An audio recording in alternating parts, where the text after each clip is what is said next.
ng mga ganitong Mga salita. mga ganitong salita kasi alam nyo naman bumakat yan sa presidente.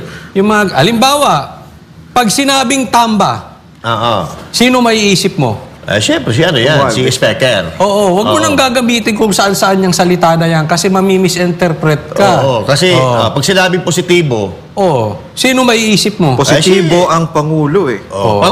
positibo. Kahit walang Pangulo, sino may iisip mo? Alam mo na yun. Si BBM yun.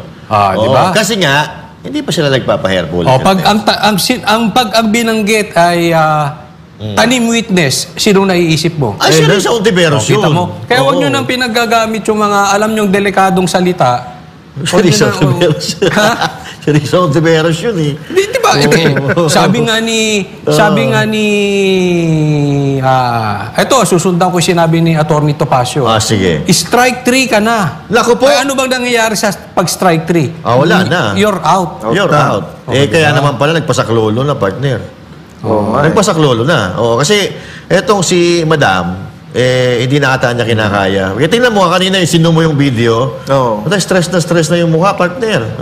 Parang wala nang ibang malapitan kasi binitawan na ata sila. Pwede ba nating pakita? Binitawan na ata, partner, nung handler yung nagaganap.